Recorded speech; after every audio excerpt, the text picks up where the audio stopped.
નમસ્કાર દર્શક મિત્રો, હું છું રૂપલ વણેચિયા. સંપૂર્ણ ન્યૂઝમાં આપનું સ્વાગત છે. પાલનપુર સ્થિત શ્રી સોળગામ લેવા પાટીદાર પ્રગતિ મંડળ સંચાલિત સ્વસ્તિક શૈક્ષણિક સંકુલ ખાતે કાર્યરત શ્રીમતી એસ.સી. સાળવી અને શ્રીમતી એમ.એસ. સાળવી પ્રાથમિક શાળાએ માતૃ પિતૃ વંદન સમારોહનું ભાવભીનું આયોજન કર્યું હતું. આધુનિક યુગના વિદ્યાર્થીઓમાં માતા પિતા પ્રત્યે આદર અને સંસ્કારના બીજ રોપાય તેવા શુભ આશય સાથે યોજાયેલ આ સમારોહ 3 પેઢીઓના અદભુત મિલનનો સાક્ષી બન્યો હતો. મહંત ચીનુ ભારતી મહારાજની પવિત્ર ઉપસ્થિતિએ કાર્યક્રમને આધ્યાત્મિક સ્પર્શ આપ્યો હતો. શાળાના કલા શિક્ષક નયન છત્રયાળ દ્વારા માતા પિતાના ત્યાગ અને પ્રેમ પર રજૂ કરાયેલા હૃદયસ્પર્શી સંવાદોએ હાજર સૌને ભાવવિભોર કરી દીધા હતા, જેથી ઉપસ્થિત અનેક આંખોમાંથી અશ્રુધારાઓ વહેતી નજરે પડી હતી. વિદ્યાર્થીઓએ પોતાના માતા પિતા તથા દાદા દાદીને કુમકુમ તિલક કરી ચરણ પખાડી વંદન વિધિ અર્પી અનોખા સંસ્કારસભર પરંપરા જીવંત કરી હતી. આશીર્વાદની આ પવિત્ર પળોમાં માતા પિતાએ સંતાનોના ઉજ્જવળ ભવિષ્ય માટે શુભકામનાઓ આપી હતી. સ્વસ્તિક પરિવાર તરફથી તમામ વાલીઓને સ્મૃતિ ચિહ્ન અર્પણ કરવામાં આવ્યા હતા. આ પ્રસંગે મહેસાણા પ્રાથમિક જિલ્લા શિક્ષણાધિકારી ડોક્ટર શરદભાઈ ત્રિવેદી, મંડળના પ્રમુખ રમેશભાઈ પટેલ, મંત્રી જયંતિભાઈ ઘોડા, ઉપપ્રમુખ પ્રકાશભાઈ ગામી સહિત મોટી સંખ્યામાં વાલીઓ ઉપસ્થિત રહ્યા હતા.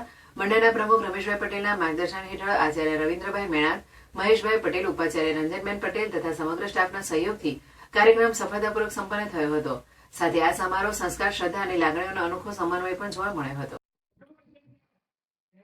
શ્રી સોળગામ લેવા પાટીદાર પ્રગતિ મંડળ સંચાલિત સ્વસ્તિક શૈક્ષણિક સંકુલની અંદર દર વર્ષે 14મી ફેબ્રુઆરીના રોજ અમારી શાળાની અંદર માતૃપિતૃ વંદના કાર્યક્રમનું આયોજન કરવામાં આવે છે. આ કાર્યક્રમની અંદર દર વર્ષે 3 પેઢીના લોકોને ભેગા કરી અને એમનું પૂજન કરવામાં આવે છે. અમારી સ્વસ્તિક શૈક્ષણિક સંકુલ એક એવી શાળા છે કે એવું સર્ટિફિકેટ આપે છે તમારું બાળક એ તમારું જ રહેશે એવું સર્ટિફિકેટ આપતી આ એકમાત્ર અમારી સંસ્થા છે.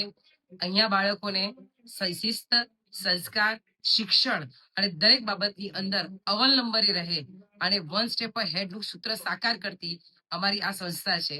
અમારી આ સંસ્થાની અંદર જ્યારે માતૃપિતૃ વંદના કાર્યક્રમ કરવામાં આવ્યો, 3 પેઢીના લોકો જ્યારે અહીંયા આગળ એકત્રિત કર્યા અને એ સમય દરમિયાન જે રજૂઆત કરવામાં આવી ત્યારે અહીંયા આગળ વડીલો, એમના બાળકો અને એમની ત્રીજી પેઢીનું જે નાનું બાળક હતું એ ત્રણેયના આંખમાંથી આંસુ સરી પડે એવા સુંદર કાર્યક્રમનું આયોજન અમારી શાળા વતી કરવામાં આવ્યું હતું. મારું નામ રંજનબેન પટેલ.